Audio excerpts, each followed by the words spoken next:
चलिए लास्ट कहाँ तक पहुंचे थे? हाँ, फ्लोएम करवाना था। तो देखो, जो आपके पास फ्लोएम है, इसके 4 भाग मैंने बता दिए थे। ये भी बता दिया था कि कौन से जिंदा होते हैं और कौन से मरे हुए, यानी मृत कौन से होते हैं और जीवित कौन से होते हैं। हाँ भाई कैप मंत्री, तू बता, जीवित कौन से होते हैं और मृत कौन से होते हैं फ्लोएम के पार्ट?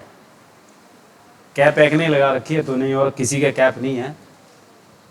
एडिडास, अदिदास, बता फ्लोएम के पार्ट कौन कौन से होते हैं? जिंदा कौन से होते हैं और मरे कौन से होते हैं?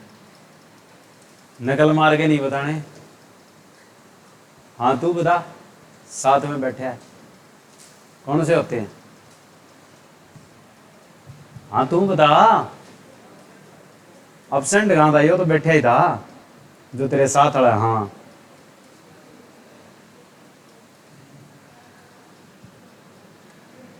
अगर 3 दिन में इतनी चीज याद नहीं रहेगी तो पेपर बहुत औखे आते हैं भैया। बाकी चीजें, इतना मसाला याद रखना भी औखा हो जाएगा। अब तो उम्र है तुम्हारी, दिमाग चला लो।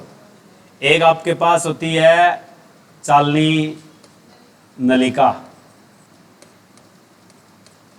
दूसरी होती है सहकोशिकाएं, तीसरी चीज होती है फाइबर, यानी जिन्हें हम नाम देते हैं फ्लोएम फाइबर, यानी फ्लोएम तंतु कह दो या इन्हें फ्लोएम रेसे कह दो। ठीक है, उसके बाद आता है फ्लोएम मृद्युतक कि फ्लोएम पैरेन्काइमा, और साथ में याद रखना इनको ऑब्लिक में नया जो नाम दिया जाता है अलग से, वो दिया जाता है बास्ट फाइबर। क्वेश्चन आता है ये कि bast fibre relate to which plant tissue. तो जो बास्ट फाइबर होते हैं ये कौन से पादप उत्तक के हिस्से होते हैं? तो याद रखना फ्लोएम के होते हैं। ठीक है, फ्लोएम का दूसरा नाम क्या होता है? अगर और लिखा जाए तो ये क्या काम करता है? फ्लोएम लिखवाया था, भोज्य पदार्थ का संचय करता है। भोजन पदार्थ का जब संचय करता है तो इसे एक नाम दिया जाता है स्पेशली संचय उत्तक। संचय उत्तक का मतलब है स्टोरेज टिश्यू। उसके अलावा और भी एक नाम है, और कौन सा नाम दिया जाता है कि पौधे को पोषण कौन सा उत्तक देता है? यही तो देता है भोजन। भोजन का मतलब पोषण, तो इसलिए इसको एक नाम और दिया जाता है कि पोषवाहक टिश्यू, यानी पोषवाहक उत्तक, यानी पौधे के लिए न्यूट्रिएंट कंडक्टिंग टिश्यू कौन सा होता है? फ्लोएम में होता है। यानी वो अपने हिसाब से कैसे भी पूछ सकता है। फिर बात हमने ये करनी थी कि ये वाले 2 हिस्से और एक ये तीनों के तीनों कैसी कोशिकाओं से बने होते हैं? जीवित। ये भी जीवित हिस्सा होता है और ये भी कैसा होता है? जीवित। लेकिन जो आपके पास तंतु आ जाए वो आपके पास कैसा होता है? मृत। सबसे इंपॉर्टेंट चीज तो यही है। अगर कभी भी इनमें चीज आती है तो या तो नाम से पूछा जाएगा कि कौन सा उत्तक है, कि न्यूट्रिएंट जो कंडक्ट करता है, फूड स्टोरेज करता है, या leave to another part of the plant food transportation, तो वो भी किससे होती है? आपकी सारी की सारी फ्लोएम से होती है। उसके बाद बात आए कि इसके पार्ट क्या हैं। पार्ट में पूछा जाए तो मोस्ट इम्पोर्टेंट चीज़ यही आती है कि कौन सा हिस्सा जीवित कोशिकाओं से बना होता है और कौन सा हिस्सा मृत कोशिकाओं से बना होता है। और एक क्वेश्चन ये टैगिंग वाला है कि bast fibre correlate to which plant tissue, यानी जो बास्ट फाइबर होते हैं ये पौधे के कौन से उत्तक से संबंधित या होते हैं? तो वो किस में होते हैं? आपके फ्लोएम। अब बात आती है सीव ट्यूब्स की, पहले नंबर पे, कि जो चालनी नलिका होती है इसका कार्य क्या होता है और इसकी विशेषता क्या है। तो जो चालनी नलिकाएं होती है, जो आपके पास सीव ट्यूब्स होती है, ये आपके पास मुख्य भाग होती है, याद रखना कि जो जाइलम पढ़ा था, जाइलम का मुख्य भाग कौन सा था बताया था तुम्हें? दोनों याद रखने हैं, ये भूलना नहीं है। 9वीं क्लास की एनसीईआरटी की किताब में उत्तक के बारे में अच्छा वर्णन है, तो इसमें याद रखना चालनी नलिकाओं का जो मुख्य भाग, फ्लोएम का मुख्य भाग होता है कौन सा होता है? चालनी नलिकाएं। ये याद रखना मेन पार्ट होता है, मुख्य भाग होता है। कैसा होता है? पोरस होता है। पोरस का मतलब होता है छिद्र युक्त भाग होता है।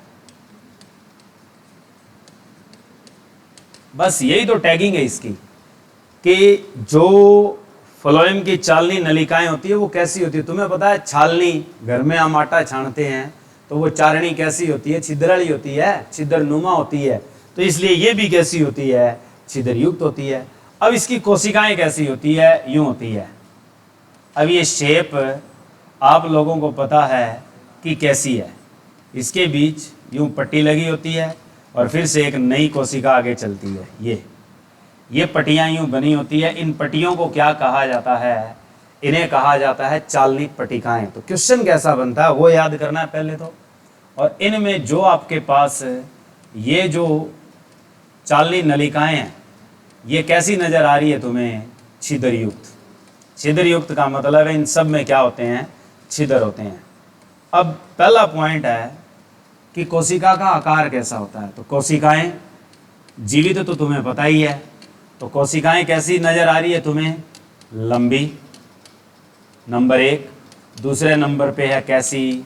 पतली यानी नैरो। और तीसरे नंबर पे याद रखनी है बेलनाकार या नलिका रूपी। नलिका रूपी का मतलब होता है ट्यूबल फॉर्म, या होती है सिलेंड्रिकल फॉर्म। तो कैसी नजर आ रही है? सिलेंड्रिकल नजर आ रही है। और है कैसी? लंबी। और याद रखना कैसी है? पतली। और कैसी है? छिद्र युक्त। अब बात आती है कोशिकाएं। कोशिकाएं जो बैठी होती है, कोशिकाएं लंबवत व्यवस्थित होती है। ये इंपॉर्टेंट पार्ट है इसका, कि इनमें जितनी भी कोशिकाएं होती है वो कैसी होती है? तो लंबवत व्यवस्थित होती है।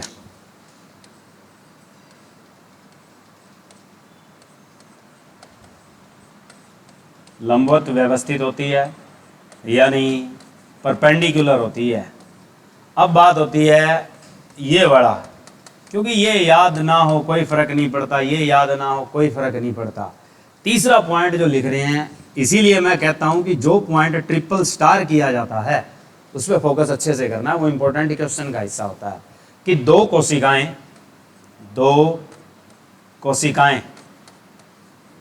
कोशिकाएं छालनी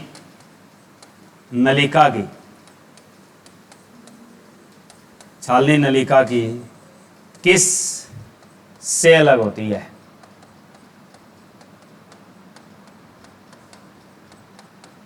ऐसे आएगा। और इसका जवाब दो तरीके से मॉडिफाई किया जाता है। पहले तो नाम है, इसको हम कहते हैं चालनी पट्टिका यानी सीव प्लेट। अगर कभी भी ये लोकल क्वेश्चन आएगा तो इसका नाम रखा जाता है चालनी पट्टिका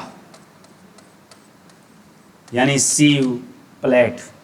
सीव प्लेट से ये अलग होती है। और सीव प्लेट को और क्या कह सकते हो? विभाजन युक्त भित्ति, यानी ये विभाजन भित्ति होती है। यानी दो कोशिकाओं के बीच कैसी भित्ति है? ये विभाजन भित्ति। और यहीं से एक पॉइंट ट्विस्ट किया जाता है, ये जो विभाजन भित्ति होती है ये कैसी होती है? तो छिद्र युक्त होती है। इसी को ही कह दिया जाता है कि जो चालनी पट्टिका है इसी को ही नया नाम दे दिया जाता है विभाजन विधि, यानी आपके पास डिवीजन वॉल। तो डिवीजन वॉल कैसी होती है? इनकी पोरस होती है। या इसको नाम क्या देते हैं?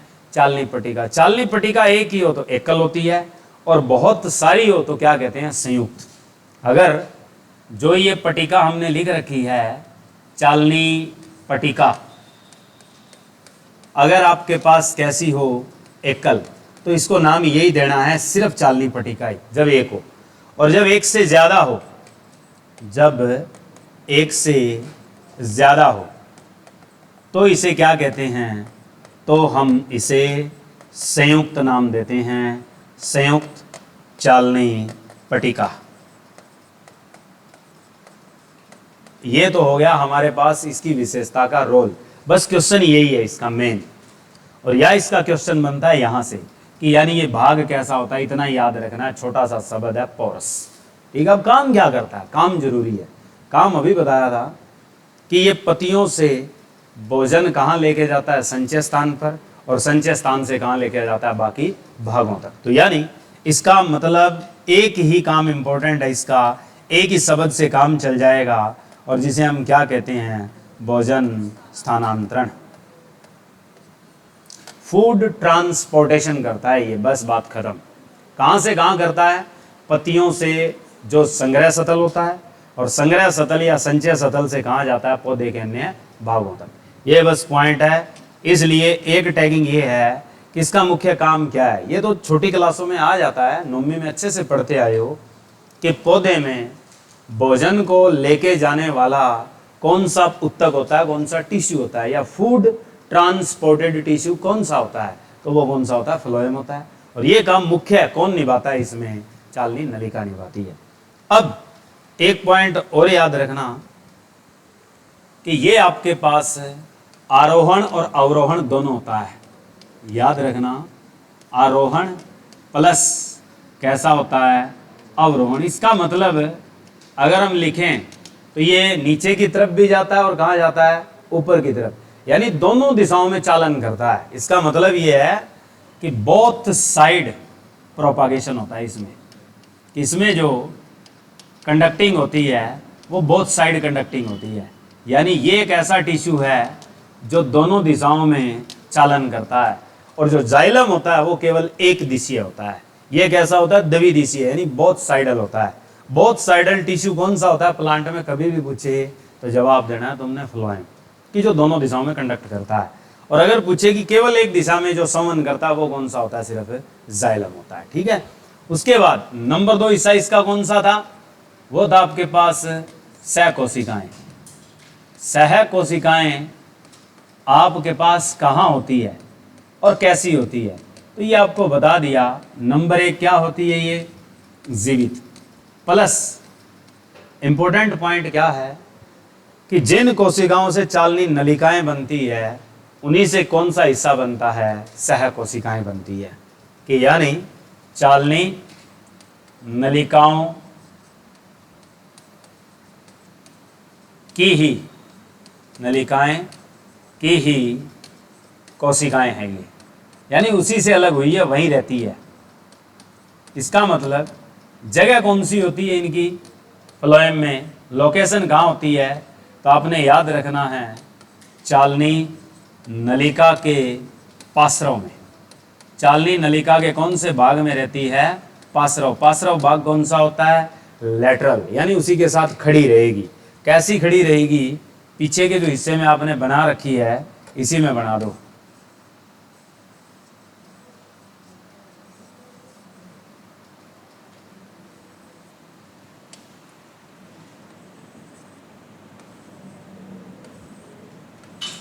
ये है, यानी ये जो शेप है पार्श्व भाग में जो खड़ी रहती है ये क्या होगी? आपके पास सहकोशिकाएं। और सहकोशिकाओं में ये जो हिस्सा दिखा रहे हैं ये क्या चीज होते हैं? तंतु।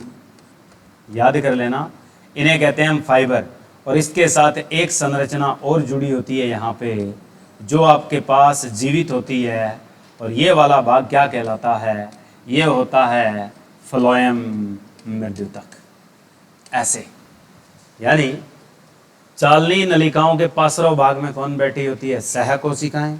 और उनको घेरे कौन रखता है? ये बात आती है, इन दोनों को घेर के कौन रखता है? तो कौन घेर के रखता है? मृद्युतक घेर के रखता है दोनों साइड से। और फाइबर कहाँ जुड़े होते हैं? फाइबर होते हैं चालनी नलिका और सहकोशिकाओं को जोड़ने वाला भाग। ठीक है, तो यही पूछा जाता है। आगे बैठते हैं, हम देखते हैं। तो जगह आपकी आगे कौन सी है?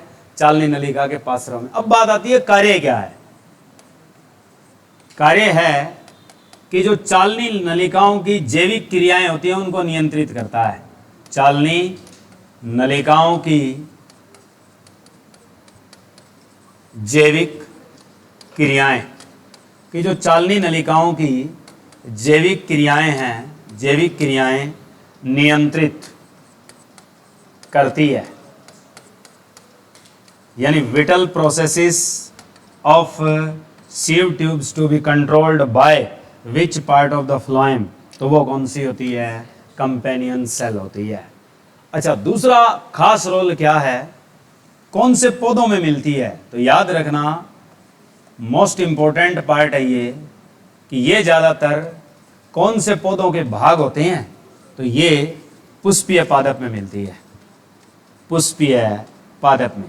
पुष्पीय पादप के मिलने का मतलब है कौन से पौधे आते हैं इसमें? मुख्य है एंजियोस्पर्म। जिम्नोस्पर्म में नहीं होती, किसमें मिलती है? एंजियोस्पर्म।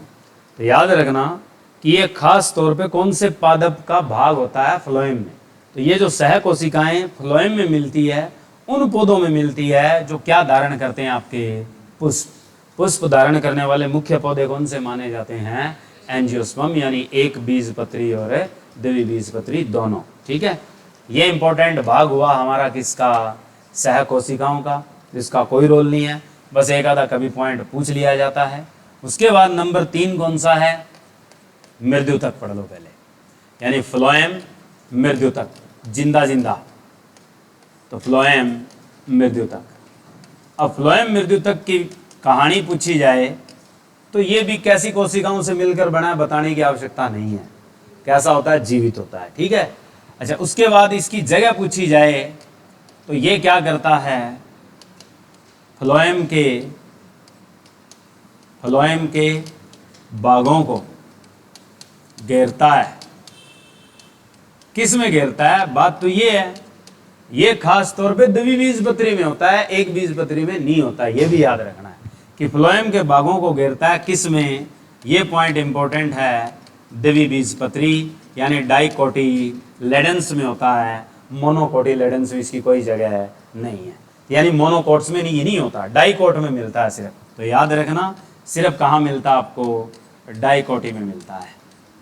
मोनोकोटी में पूछे तो इसकी क्या होती है? अबसेंस होती है, अनुपस्थिति होती है।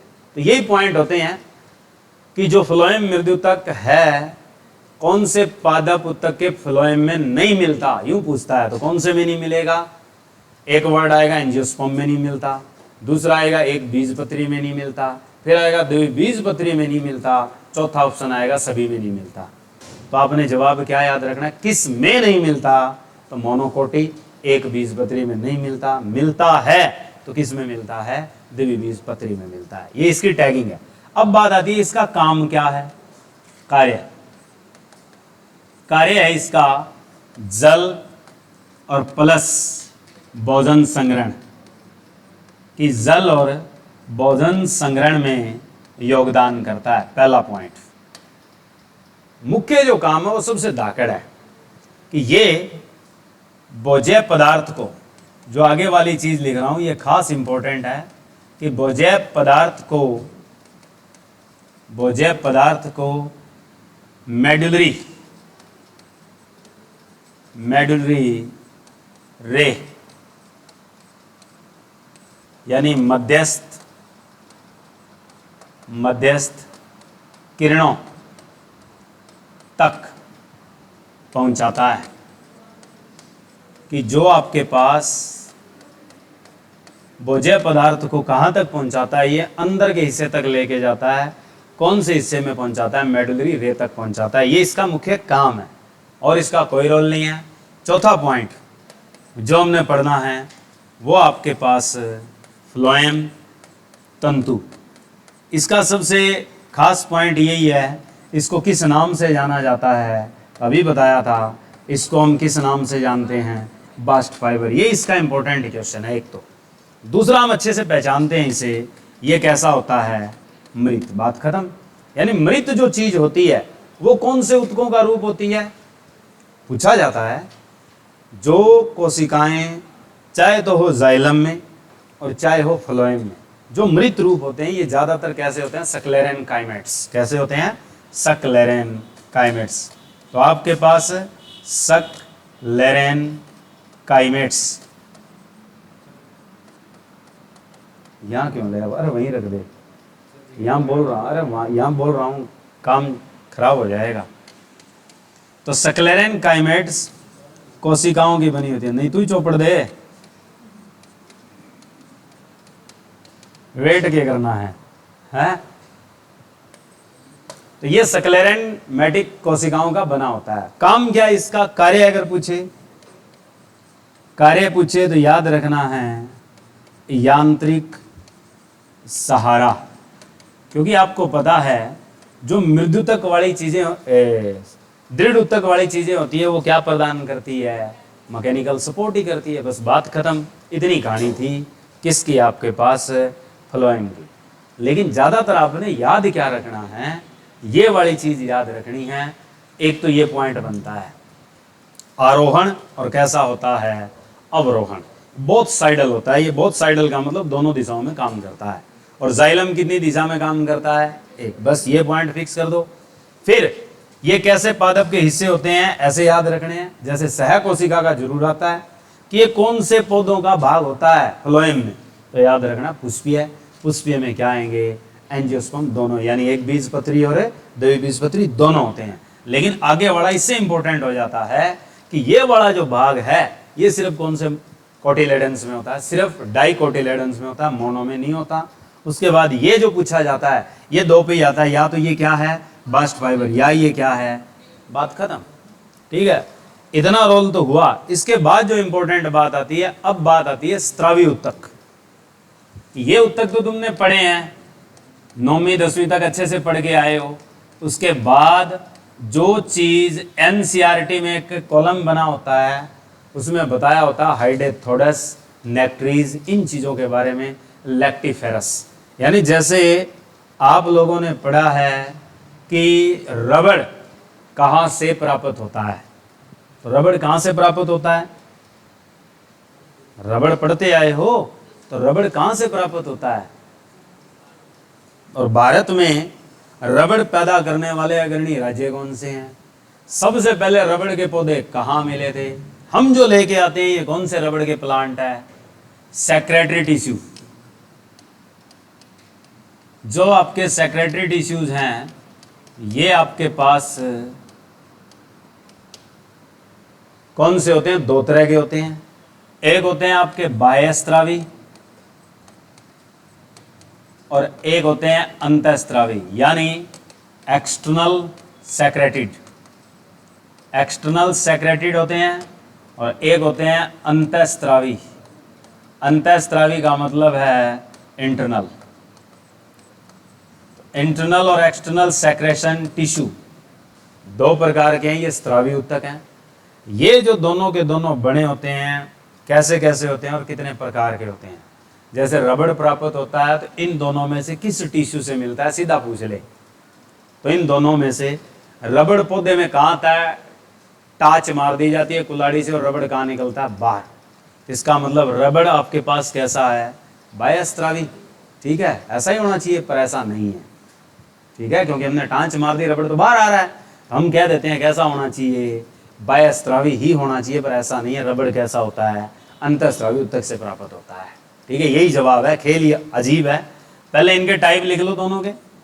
तो सबसे पहले जो आपके पास बाह्यस्त्रावी उत्तक होते हैं, इसके प्रकार कितने हैं। तो बाह्यस्त्रावी उत्तक के प्रकार जो है मुख्य तौर पे वो तीन है। तीन प्रमुख प्रकार हैं इसके, स्पेसिफिक टाइप तीन है।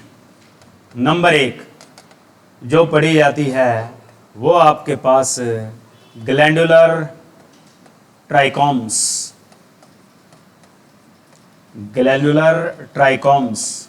दूसरा आता है नेक्ट्रीज। दूसरा आता है नेक्ट्रीज। और तीसरा जो पढ़ा जाता है वो पढ़ा जाता है हाइडेथोडस, जिसका मेल कांस्टेबल में क्वेश्चन आया था कि हाइडेथोडस क्या है। ठीक है, कहाँ देखने को मिलता है, ये बड़ा इंपॉर्टेंट क्वेश्चन बनता है। और इसी प्रकार से अंतःस्त्रावी अगर पूछ ले कि ये कितने प्रकार का है, ये भी तीन है। अंतःस्त्रावी जो उत्तक होते हैं इसके भी अगर प्रकार या भाग पूछे तो वो भी आपके पास कितने हैं, तीन। पहले नंबर पे जो आती है वो आती है आपकी अंतःस्रावी कोशिकाएं। अंतःस्रावी कोशिकाएं मीन्स ये आपके पास इर्गेस्टिक सेल्स होती है। इर्गेस्टिक सेल्स का मतलब है इंटरनल पार्ट में जो स्त्रावण करती है, उत्सर्जन करती है, तो इन्हें हम इडियोब्लास्ट कहते हैं। ये क्वेश्चन आता है, ये क्वेश्चन भी मेल कांस्टेबल में था कि अंतःस्रावी कोशिकाओं को क्या कहा जाता है, तो इनको स्पेशली नाम क्या दिया जाता है, इडियोब्लास्ट सेल कहा जाता है। ये धाकड़ नाम है इसका। दूसरा जो आता है, कोशिकाओं के अलावा दूसरी चीज क्या हो सकती है, स्त्रावी गुहिकाएं, या आप लिख सकते हो ग्रंथियां, या आप लिख सकते हो नाल, यानी गुहिकाएं, ग्रंथियां या नाल, कैविटीज, ग्लैंड्स, ये बोल सकते हो ट्यूबल्स, ये नाम दिए जा सकते हैं। तीसरी जो चीज होती है लेक्टिफर्स या लेटिसिफर्स। तीसरी चीज होती है लेटिसिफर्स। लेटिसिफर्स में ही पढ़ा जाता है रबड़, कि रबड़ का जो स्त्रावण होता है वो कौन से ऊतकों से होता है, तो वो आपका किससे होता है, लेटिसिफर्स से होता है। और लेटिसिफर किस में पढ़े जा रहे हैं, इंटरनल में पढ़े जा रहे हैं। इसीलिए क्वेश्चन इंपॉर्टेंट है कि पौधे से जो रबड़ का लेटेक्स मिलता है वो किस प्रकार के ऊतकों से मिलता है, तो उसमें ऑप्शन ऐसे दिए आएंगे, फ्लोएम, जाइलम, अंतःस्रावी और क्या लिखा होगा, बाह्यस्रावी।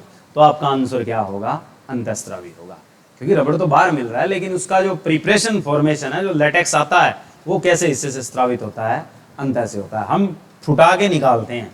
अब बात आती है इनकी फीचर, कि जो बाह्यस्रावी हैं ये पैदा कहाँ से होते हैं। अब आपको पता है बाह्यस्रावी जो पनपते हैं, यानी इनकी जो राइजिंग होती है वो कहाँ से होती है, डेवलप कहाँ से होते हैं, एपिडर्मल से होते हैं, एपिडर्मिस, यानी बाह्य भाग से। पादप के कौन से भाग से पैदा होते हैं, तो आपने एक जवाब लिखना है बाह्य भाग। बाह्य भाग की कौन सी परतों से, तो एपिडर्मल लेयर से। यूं याद रखना है, एपिडर्मिस लेयर यानी परत। इनका पनपने का जो जरिया है पादप के बाह्य हिस्सों में होता है, और किस से तैयार होते हैं, ये एपिडर्मिस लेयर से होते हैं। पहला पॉइंट, होते कैसे हैं, एक कोशिकीय या बहुकोशिकीय दोनों हो सकते हैं। यही तो इंपॉर्टेंट टैग है इसका, कि जो आपके पास अंतःस्रावी और बाह्यस्रावी ऊतक होते हैं ये कैसे होते हैं, तो ये दोनों टाइप के होते हैं भाई, याद रखना, एक कोशिकीय भी और कैसे हो सकते हैं, बहुकोशिकीय। दो इंपॉर्टेंट टैग हैं इनके। उसके बाद बात आती है हमारे पास पहले नंबर पे जो पढ़ा जाता है वो कौन सा है, वो है आपके पास ग्लैंडुलर ट्राइकोम्स, कि ये कहाँ मिलता है। ग्लैंडुलर ट्राइकोम्स पे जब भी क्वेश्चन आता है तो सबसे पहले मैंग्रोव पढ़ा जाता है, कि मैंग्रोव पौधों में जो आपके पास नमक की ग्रंथियां या थैलियां होती है वो किसका उदाहरण है। मैंग्रोव प्लांट्स में नमक की जो थैलियां हैं, तो यानी जो सॉल्टी सेक्स होते हैं मैंग्रोव्स में, वो किसका उदाहरण है, ग्लैंडुलर ट्राइकोम्स का ही है। तो पहला पॉइंट यही लिखो, मैंग्रोव की नमक की थैलियां या नमक की ग्रंथियां जो होती है वो किसका उदाहरण है। तो ये नमक की ग्रंथियां जो पाई जाती है मैंग्रोव्स में, वो आपकी किसका उदाहरण है, ग्लैंडुलर ट्राइकोम्स का है। दूसरा पॉइंट, एक क्वेश्चन पढ़ते हो तुम, कीट बक्सी। कीट बक्सी एक पौधा आता है ड्रोसेरा, तो ड्रोसेरा में जो पाचन ग्रंथियां होती है वो किसका उदाहरण है, यही तो आता है क्वेश्चन, ड्रोसेरा। ड्रोसेरा कैसा पौधा है, पहले तो ये याद रखो, एक इंसेक्टोवोरस है, कीट बक्सी है। तो ड्रोसेरा कीट बक्सी पौधे में क्या पाई जाती है, पाचन ग्रंथियां, यानी आपके पास डाइजेस्टिव ग्लैंड्स। तो ये आपके पास किसका एग्जाम्पल है, ये पूछा जाता है, तो आपने जवाब देना है ये क्या होती है, ग्लैंडुलर ट्राइकोम्स होती है। कोलेटर्स, कोलेटर्स क्या चीज़ होती है, ये भी पढ़ाया जाता है। कोलेटर्स ये भी इंपॉर्टेंट है। कोलेटर्स क्या होते हैं, ये एक तरह का पौधे के बाह्य भाग में स्त्रावी चिपचिपा पदार्थ छोड़ते हैं। तो वो चिपचिपा पदार्थ सुरक्षा करता है किसकी? पत्तियों की और कलियों की। यानी उसमें क्या आती है? दुर्गंध आती है, जिसको कीट खाते नहीं है। आपने पढ़ा होगा, जैसे हम खेतों में स्प्रे करते हैं, जैविक खेती जब सिखाई जाती है तो उसमें ये बताया जाता है कि पौधे श्रावण करते हैं, जिससे कीट आते हैं, मित्र कीट आते हैं, कि जो दूसरे कीट लग जाएं तो पौधे श्रावण करते हैं, जिससे मित्र कीट आने शुरू हो जाते हैं। मित्र कीट आते हैं और उन कीटों को क्या कर देते हैं? खत्म कर देते हैं। तो इसी तरीके से जो कोलेटर्स होते हैं ये पौधों की सुरक्षा खुद करते हैं। उदाहरण किसका है ये याद रखना तुमने, ग्लैंडुलर ट्राइकोम्स का है। तो कोलेटर्स होते क्या हैं? एक, चिपचिपा पदार्थ स्रावित करते हैं, चिपचिपा पदार्थ स्रावित करते हैं।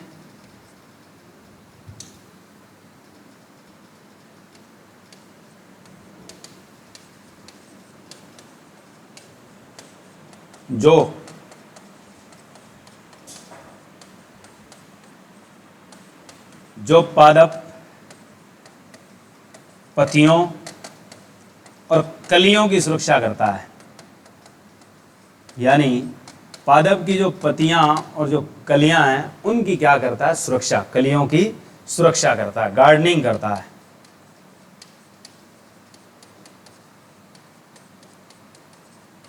ये हम पढ़ते ही आए हैं, पढ़ाया भी जाता है, हमें सिखाया भी जाता है कि पादप पर अगर हमलेवार कीट आते हैं तो पौधे अपने अंदर से कुछ ऐसी चीज़ें छोड़ते हैं जिसकी सुगंध से मित्र कीट आते हैं। तो वो किसके उदाहरण होते हैं? कोलेटर्स। यानी उसमें पादप किन चीज़ों से श्रावण करते हैं? ग्लैंडुलर ट्राइकोम्स से करते हैं। तो इसके दो मेन है, ये वाला नहीं भूलना। मैंग्रोव कौन से डेल्टा पे पड़ता है गुड़िया, तू बता? मैंग्रोव कौन से डेल्टा का हिस्सा है? हाँ सही बोल रहे हो। फेमस किसके लिए है तू बता? मैंग्रोव। मैंग्रोव जो है ये फेमस किसके लिए? सुंदरवन डेल्टा कौन से जानवर के लिए फेमस है? सौरव गांगुली को कहा जाता था स्पेशल नाम। सौरव गांगुली क्रिकेटर को जानते हो? दादा नहीं, उसको स्पेशल नाम दिया जाता था एक, बंगाल टाइगर। ठीक है, तो बंगाल टाइगर के लिए मशहूर जगह कौन सी होती है? मैंग्रोव ही है। ठीक है, और पौधों के लिए अगर मैंग्रोव फेमस माना जाता है तो किसके लिए माना जाता है? राइजोफोरा और सुंदरी के लिए माना जाता है, जिसमें जड़ें पाई जाती है। मैंने लिखवाया था कौन सी जड़ें पाई जाती है? न्यूमेटोफोर्स। ठीक है, अच्छे से याद रखो इनको, यही आते हैं। अच्छा, उसके बाद नंबर 2 है नेक्ट्रीज। नेक्ट्रीज क्या चीज होती है? नेक्ट्रीज को हम हिंदी में 2 नाम दे सकते हैं।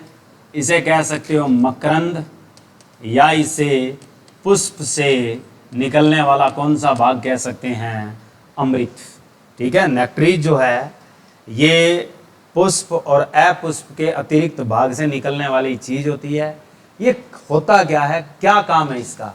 तो नंबर 1, ये शर्करा युक्त पदार्थ का स्रावण करते हैं। जो नेक्ट्रीज होते हैं ये शर्करा युक्त पदार्थ का स्रावण करते हैं, सेक्रेशन करते हैं। नंबर 1। नंबर 2, कार्य क्या है इनका? कार्य ये है कि जब मकरंद स्रावित होगा तो मैंने कहा था ना कीट आएंगे, तो इनके ऊपर क्या खुशबू लेकर क्या पहुंचते हैं? कीट। तो यानी कीटों का क्या करता है ये? आकर्षण। और कीटों का जब आकर्षण करता है तो फूल पे एक काम अच्छा हो जाता है, कीटों को आकर्षित करता है। तो कीटों को जब आकर्षित करता है तो फूल में कीटों का क्या योगदान है भाई? है परागण, यानी पॉलिनेशन। तो यानी परागण में क्या देता है ये? योगदान। तो नंबर 2 परागण में योगदान। नंबर 1 कीटों का आकर्षित, नंबर 2 पॉलिनेशन में क्या करता है? सहयोग। यह है नेक्ट्रीज का रोल। अब बात आती है कि जो नेक्ट्रीज है ये कितने प्रकार की है? तो 2 है। नेक्ट्रीज 2 टाइप की कौन सी होती है? एक होती है नेक्ट्रीज जो पुष्पीय है। पुष्पीय का मतलब होता है फ्लोरल। फ्लोरल नेक्ट्रीज कहा जाता है। पहला याद रखना, पहले को कहते हैं फ्लोरल नेक्ट्रीज। फ्लोरल जो होती है इसे कहा जाता है पुष्पीय मकरंद। पुष्पीय मकरंद होता कहाँ है? तो आपके पास ये वाली चीज जो सेक्रेट करते हैं वो कौन कौन से भाग से है? नंबर 1 आपने याद रखना है क्या? थैलामस। 2 चीजें जन्नांग है, पुमंग और क्या? जायांग। तो ये भी किसका हिस्सा है? इसी का, पुमंग और कहाँ से? जायांग। ये स्त्रावण भाग है पुष्प के, जो क्या करते हैं? मकरंद को छोड़ते हैं, जिसे कीट क्या होते हैं? आकर्षित होते हैं। उसके अलावा और कौन होते हैं? दूसरे नंबर पे होता है एक्स्ट्रा फ्लोरल, एक्स्ट्रा फ्लोरल नेक्ट्रीज, यानी बाह्य पुष्पीय मकरंद। तो पुष्प के बाहर भी मकरंद छोड़ने वाले भाग होते हैं। उसमें 2 चीज क्या आती है? एक आपके पास क्या है? पेटियोल, पेटियोल, और दूसरा क्या आपके पास? पेडिसेल। पेटियोल और पेडिसेल भी किस तरह के भाग माने जाते हैं? नेक्ट्रीज में, यानी स्त्रावण करने वालों में। तो कैसे भाग होते हैं ये? बाह्य पुष्पीय मकरंद, यानी पुष्प के अलावा। पुष्प में मुख्य तौर पे बैठे होते 2 चीजें, 3 बता दी, थैलामस, पुमंग और क्या है? जायांग।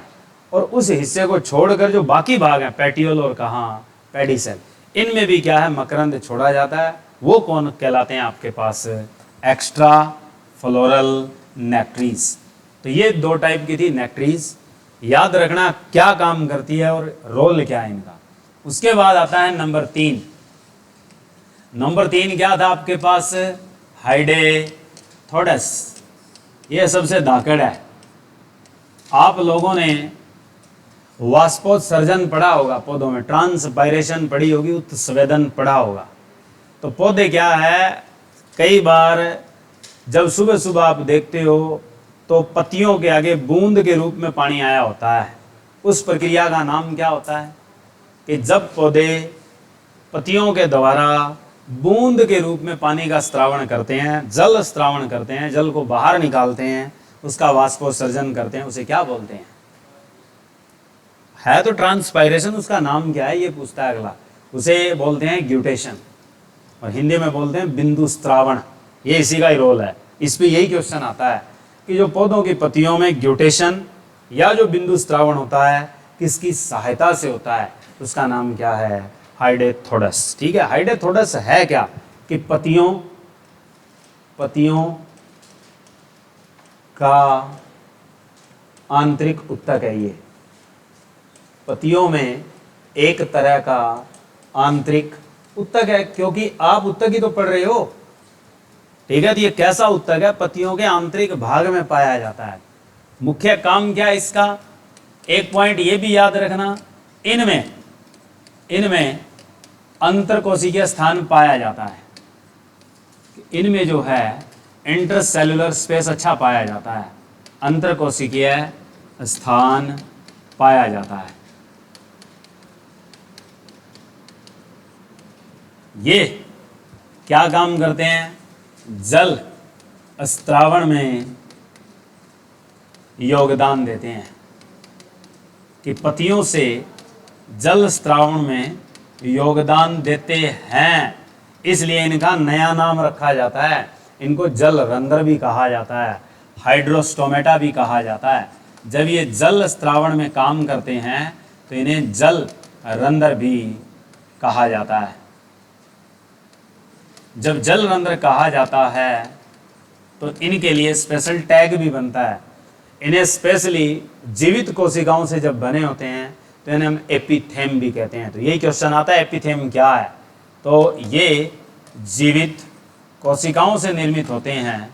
ये जो हैं ये आपके जीवित कोशिकाओं से निर्मित होते हैं। तो इन्हें क्या कहते हैं? तो ये जो जीवित कोशिकाओं का भाग होते हैं तो ये स्पेशली एक नाम और से जाने जाते हैं। इन्हें क्या नाम दिया जाता है? एपिथेम। तो एपिथेम क्या है? तो एपिथेम किसका हिस्सा है? तो किसका हिस्सा है? हाइडेथोडस का है। तो यही क्वेश्चन टैगिंग होती है। मिलान आते हैं तो नेक्ट्रीज का मिलान दे दिया, ग्लैंडुलर ट्राइकोम्स का मिलान दे दिया, वैसे हाइडेथोडस का मिलान आएगा तो किस में आएगा, एपिथेन।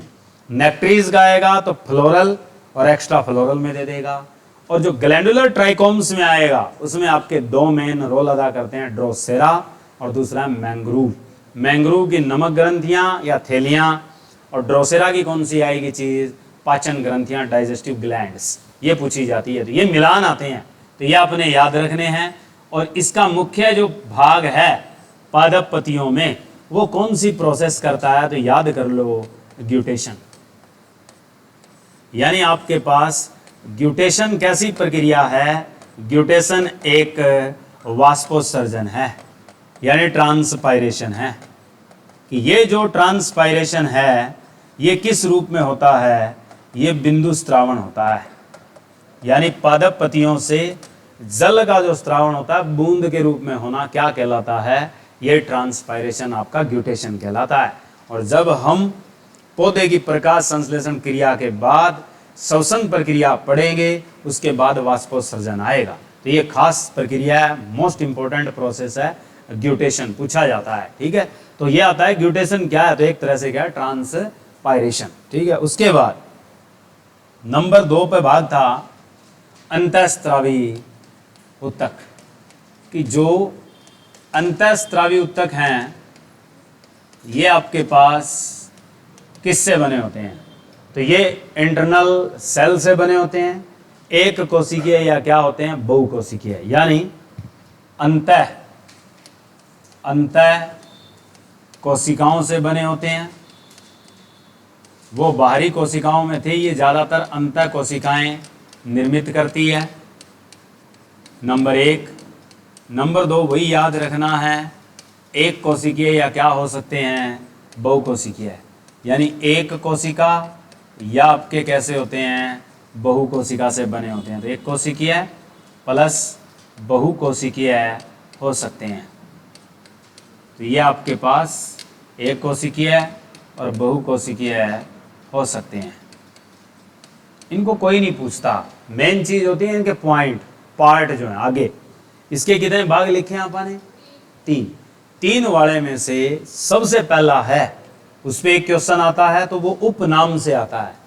अंतःस्रावी कोशिकाओं को क्या कहा जाता है, उसका नाम लिखा था मैंने, इडियोब्लास्ट। ठीक है, तो याद रखना पहला जो भाग है वो है अंतःस्रावी कोशिकाएं। अंतःस्रावी कोशिकाएं जो है ये आपके पास इरगैस्ट्रिक सेल, जो आपके पास इरगैस्ट्रिक सेल्स कहा जाता है इनको। इरगैस्ट्रिक सेल्स का मतलब है जो आपकी क्या क्या चीज़ें छोड़ती है, गोंद, रेजिन, ये जो आप पढ़ते आए हो, रेजिन, गोंद, और उसके अलावा क्रिस्टलीय पदार्थ, ये सब किस प्रकार की कोशिकाओं या किस प्रकार के उत्तक से निकलते हैं। तो ये कैसे निकलते हैं, अंतःस्रावी कोशिकाएं उत्तक से निकलते हैं, यानी इन्हें कहते हैं इडियोब्लास्ट टिश्यू। ये भी एक तरह से उत्तक का भाग है। इनको स्पेशल क्या कहा जाता है, इडियोब्लास्ट सेल्स कहा जाता है। अब पूछा जाता है गोंद, रेजिन या जो क्रिस्टल स्रावित होता है पौधे से, वो कौन सी कोशिकाओं से होता है, तो अंतःस्रावी कोशिकाओं से होता है, इडियोब्लास्ट सेल। इनको क्या कहा जाता है, इरगैस्ट्रिक सेल कहा जाता है। नंबर 2 आती है अंतःस्रावी ग्रंथि। अंतःस्रावी जो ग्रंथि है यानी आपके पास internal secretory glands, inner secretory जो ग्लैंड्स हैं, इरगैस्ट्रिक ग्लैंड्स भी कहा जाता है। तो ये आपके पास कितने प्रकार की होती है, क्योंकि ये प्रकार में आ जाएगी। अब ये छोड़ती क्या क्या है, प्रकार क्या है। जैसे आप लोग इस मौसम में सबसे ज़्यादा प्रयोग करते हो किसका, उसका एग्जाम्पल यही है, नींबू। ठीक है, तो नींबू में क्या है, जो फलाबीती के रोम होते हैं वो आपके पास किस प्रकार की ग्रंथियां होती है, अंतःस्रावी ग्रंथियां होती है। उत्तक पूछे तो कैसे उत्तक होते हैं, वो अंतःस्रावी उत्तक होते हैं। ठीक है, पर होते कौन से हैं, बात ये है, ये आपके पास 2 तरह की होती है। एक होती है आपके पास लाइजी जेनस और एक होती है स्किनोजेनस। लाइजीजेनस और एक होती है स्किनोजेनस। जो लाइजीजेनस होती है ये ज्यादातर कौन से वर्ग में पाई जाती है? पौधों में। तो बहुत तगड़ा क्वेश्चन है। नींबू कौन से वर्ग में आता है? रूटेसी वर्ग। तो रूटेसी वर्ग की जो फलाबिती होती है, रूटेसी वर्ग में जो फलाबिती रोम होते हैं वो आपके पास किसका एग्जाम्पल है? तो होते तो लाइसीजेनस हैं, एग्जाम्पल किसका है? अंतःस्रावी ग्रंथि का है। उसके बाद स्किनोजेनस में क्या आता है? सबसे इंपॉर्टेंट है कि जो पाइनस का रेजिन निकलता है, पाइनस क्या स्त्रावित करती है? रेजिन। तो वो किस प्रकार की कोशिकाओं, ग्रंथियों या लैक्टिफर से करती है? तो वो ग्रंथियों से करती है। और वो ग्रंथियां कौन सी है? स्किनोजेनस। इसी तरीके से कॉनिफर्स की जो कॉनिफर्स हैं इनमें भी जो स्त्रावण के रूप में पाई जाती है वो क्या पाई जाती है? ग्रंथियां पाई जाती है। जो कॉनिफर्स से मिलने वाली चीज है जैसे टैनिन, तो टैनिन का रूप जब निकलता है ग्रंथियों से निकलता है और ऐसे टैनिन का कुछ स्त्रावी कोशिकाओं से निकलता है, वो रेजिन है, गोंदा और क्या है? क्रिस्टलीय पदार्थ। ऐसे ही हमारे पास तीसरे नंबर पे आती है, हिंदी में भी नाम लिख लेना इनके। हिंदी में इनको क्या कहा जाता है? इसको कहा जाता है लैजात। जो लाइसीजेनस होता है इसको लैजात कहते हैं। स्किनोजेनस होता है इसे कहते हैं वियुक्ति जात। हिंदी के नाम थोड़े टेढ़े हैं, इंग्लिश के नाम सौखे हैं। यानी एक को लैजात कहते हैं, दूसरी को वियुक्ति जात कहा जाता है। तीसरी चीज सबसे इंपॉर्टेंट है जो हमने अच्छे से याद रखनी है, वो आपके पास लेटिसिफर्स। तो तीसरा जो प्रकार होता है इस उत्तक का, वो आपके पास कैसे उत्तक हैं? लेटिसिफर्स। ये तीनों के तीनों अंतःस्रावी उत्तक थे। लेटिसिफर्स जो हैं इनको स्पेशली क्या कहा जाता है? इनको कहा जाता है अक्सीर उत्पादक कोशिकाओं का समूह। लेटिसिफर्स जो होते हैं ये एक तरह से क्या छोड़ते हैं? लेटेक्स का स्त्रावण करते हैं, यानी दूधिया द्रव का स्त्रावण। जिन पादप से भी होता है वो कटने के पश्चात होता है, अपने आप कभी नहीं होता। पपीता तोड़ते हो कच्चा दूध आ जाता है, चीकू के पत्ते, चीकू को खुद को तोड़ लो कच्चे को दूध आ जाता है, ठीक है। ऐसे ही नीम की निमोड़ी है, उसको कच्ची तोड़ लो दूध आ जाएगा। तो वो आपके पास कैसी चीज है? लेटेक्स है। इसीलिए रबड़ को टांच मारी जाती है। रबड़ का पौधा चाहे सीधा खड़ा रहे, कितने वर्ष खड़ा रहे, रबड़ नहीं दे सकता जब तक उसको काट ना मारी जाए। तो इसलिए वो अंदर से निकलता है। अंदर से निकलता है तो वो किस रूप में आता है? लेटेक्स। तो क्वेश्चन आता है रबड़ हमें पादप से मिलता है किस रूप में? तो आपने जवाब क्या देना है? लेटेक्स में मिलता है। ऐसे ही ला बनती है, ला परत से बनती है। ला क्या चीज होती है? लाख। लाख की जो चूड़ियां बनाई जाती है, ठीक है, उसका तो पालन भी होता है। तो लेटिसिफर्स आपके पास मुख्य तौर पे कितने प्रकार के हैं? 2 प्रकार के। नंबर 1 आर्टिकुलेट, नंबर 1 आता है आर्टिकुलेट और दूसरा आता है नॉन आर्टिकुलेट।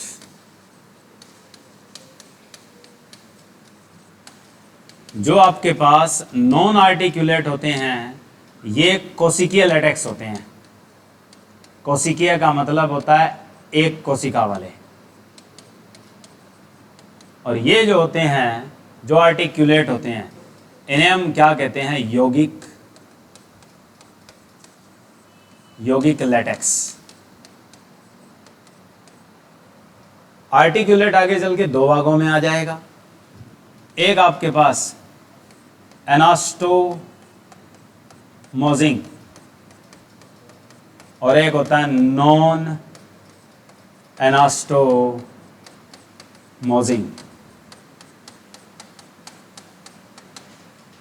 ये आपके पास किस नाम से जाना जाता है? ये खास तौर पे किस में आता है? तो ये आता है मुख्य तौर पे हेविया और इसमें आता है यूफोर्बिया।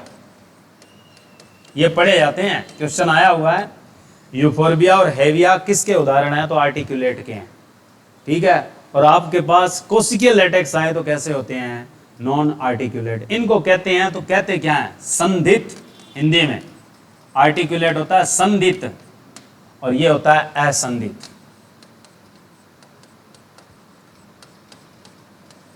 ये है। अब बात आती है लेटेक्स के प्रकार क्या हैं। लेटेक्स के प्रकार भी पूछे जाते हैं, क्योंकि लेटेक्स में सबसे इंपॉर्टेंट प्रकार क्या है कि जैसे ही हम मार्केट, अब यहाँ से क्लास छूटते ही जाते हैं, खाना खा लिया, कईयों को आदत है, एक प्रथा सी बना रखी है भाई क्लास में नींद ना आए और चिंगम खानी स्टार्ट कर देते हैं। तो चिविंग गम भी क्या है कि लेटेक्स है, वो किससे मिलता है? चिंगम जो बनाई जाती है ये एक लेटेक्स है। किस लेटेक्स से बनाई जाती है? जिसे कहते हैं अचरस स्पोटा। अचरस स्पोटा किससे मिलता है? चीकू से, ठीक है। तो ये ऐसा ही क्वेश्चन आता है कि चिविंग गम बनाने के लिए जो लेटेक्स निकाला जाता है वो किससे प्राप्त होता है? चीकू से होता है, और उसका नाम क्या है? अचरस स्पोटा, ठीक है। तो याद रखना। तो लेटेक्स नंबर 1 क्या होता है? दूधिया। दूधिया लेटेक्स। दूसरा कौन सा होता है? रंगहीन। दूसरा होता है वो होता है रंगहीन। और तीसरा जो होता है वो लेटेक्स क्या होता है? रंगीन। तो दूधिया लेटेक्स में ये दोनों बैठे, हेविया और यूफोर्बिया। याद रखना, दूधिया लेटेक्स में जो उदाहरण पढ़े जाते हैं वो मुख्य तौर पे 2 आते हैं। एक पढ़ा जाता है यूफोर्बिया और दूसरा क्या है? हेविया। रबड़। रबड़ किस लेटेक्स का उदाहरण है? तो आपने जवाब क्या देना है? हेविया। हेविया का होता है। उसके बाद है रंगहीन। रंगहीन में कौन सा आता है? नेरियम। कि रंगहीन लेटेक्स जो है वो कौन सा है? तो उसको स्पेशली स्पेसिफाइड किया जाता है किस नाम से? नेरियम। और जो रंगीन होते हैं, अफीम के ऊपर पूछा जाता है तो पापावेरम। पापावेरम। पापावेरम नाम का जो लेटेक्स है उसमें फेमस चीज क्या है? ओपियम पोपी। अफीम का जो लेटेक्स रूप होता है वो कैसा होता है? पापाविरेसी होता है। पापाविरेसी पे नाम रख दिया पापावेरम। तो पोपीवेरम, पापावेरम, ये जो शब्द आएंगे ये कैसे लेटेक्स के होते हैं? रंगीन। रंगीन का मतलब है इनका रंग कैसा आएगा? या तो होगा नारंगी और या आपके पास रंग कैसा होगा? पीला। तो क्वेश्चन आता है पीले या नारंगी रंग के लेटेक्स क्या कहलाते हैं? तो इन्हें क्या कहते हैं हम? पापावेरम। जो रंगहीन होते हैं, पानी जैसे लेटेक्स निकलते हैं, चिपचिपा पदार्थ निकलता है, वो क्या कहलाता है? नेरियम। और आपके पास जो रबड़ वगैरह है दूधिया युक्त जो दिखते हैं वो आपके पास किस में आते हैं? यूफोर्बिया और किस में आते हैं? हेविया। तो क्वेश्चन है कि याद रखना, रबड़। रबड़ किस प्रकार का लेटेक्स है? रबड़ जो है वो किस प्रकार का लेटेक्स है? तो रबड़ जो है वो किस प्रकार का लेटेक्स है? सामने लिखा हुआ है हेविया है, ठीक है। ऐसे ही पूछा जाता है, कल पढ़ के आओगे, लिखो एक क्वेश्चन कि स्टार्च के दाने, स्टार्च के दाने किस प्रकार का लेटेक्स है? जो स्टार्च के दाने खाते हो तुम, खाते हो स्टार्च के दाने? किस रूप में खाते हो?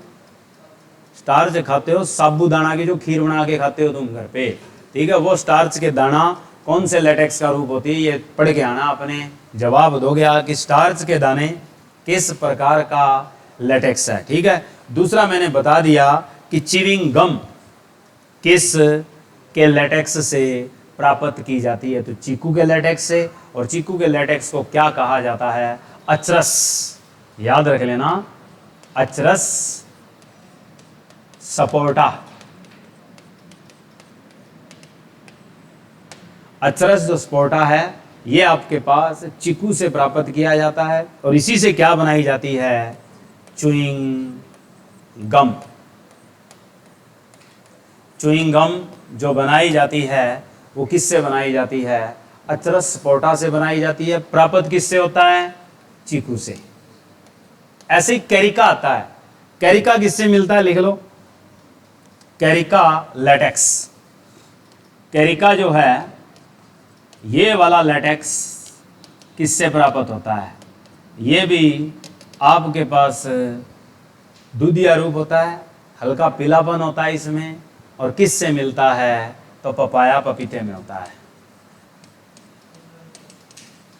कि जो कैरिका लेटेक्स होता है इसको बोलते हैं पापावर, याद रखना, पपीते से मिलता है और इसको स्पेशली क्या कहा जाता है? पापावर कहा जाता है। एक पापावेरम है, पापावेरस है, एक पापावर है। ठीक है, पपीते से जो मिलने वाला लेटेक्स है ये फेमस किसके लिए है? तो ये सबसे इम्पोर्टेंट होते हैं, इनमें कुछ अच्छे से क्या पाए जाते हैं? पाचन एंजाइम। कौन से पाचन एंजाइम पाए जाते हैं इनमें? पपैन। याद रखना कि इनमें जो खास तौर पर पाचन एंजाइम मिलते हैं वो पपैन्स मिलते हैं। तो ये बहुत तगड़ा क्वेश्चन है। और पापावेरम में याद रखना है अफीम, ऐसे ही आता है अफीम। एक होती है कोकीन, तो कोकीन किससे मिलती है? अफीम तो सबको पता है लेटेक्स है। किसका लेटेक्स है? ओपियम पोपी का। ओपियम पोपी में इस लेटेक्स को क्या कहेंगे हम? पापावेरस, पापावेरम। पापाविरेसी है, रेननकुलेसी वर्ग का पौधा है, ये हमने पढ़ रखा है। और उससे क्या है? मॉर्फिन, और क्या निकाली जाती है? हेरोइन। ठीक है, और क्या निकाली जाती है? एक और चीज निकलती है, उसी का ये स्वरूप होता है। ठीक है, उसको कहते हैं गैफीन।